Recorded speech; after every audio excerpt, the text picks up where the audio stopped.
Children, మీరు మీటర్లను సెంటీమీటర్లలో మార్చడం ఎలానో తెలుసుకున్నారు, అవునా? అప్పుడు ఏం తెలుసుకున్నారు?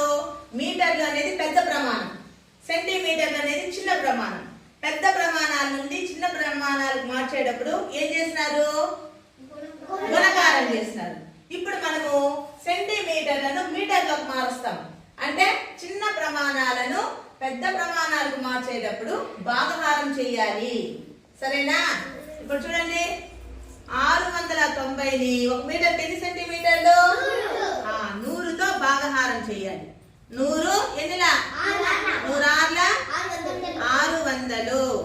0లో 0 పోతే 9లో 0 పోతే 6లో 6 పోతే అంటే 6 మీటర్ల 90 సెంటీమీటర్లు. ఇప్పుడు అతి సులభంగా ఎలా చేయాలో చూద్దాం, భాగహారం చేయకుండానే. 100లో ఎన్ని సున్నలు ఉంది? 2 సున్నలు ఉంది. కాబట్టి ఇక్కడ 690లో చివరి 2 అంకెలు వదిలేస్తే చివరి 2 అంకెలు సెంటీమీటర్, దాని తర్వాత ముందు ఉండేది ఎన్ని అంకెలు ఉంటాయండి? మీటర్. అర్థమైందా? చూడండి, 2 అంకెలు వదిలేస్తే అది సెంటీమీటర్, దాని ముందు ఉండేది మీటర్. 6 మీటర్ల 90 సెంటీమీటర్. ఇప్పుడు విఘ్నేష్ ఫస్ట్ చదువు. 765 సెంటీమీటర్లు 7 మీటర్లు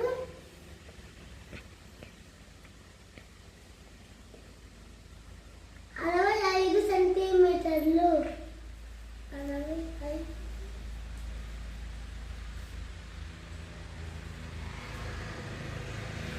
వెరీ గుడ్. నెక్స్ట్ 987 సెంటీమీటర్లు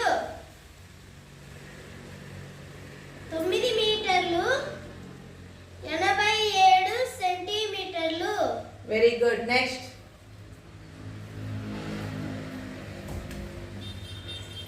2356 సెంటీమీటర్లు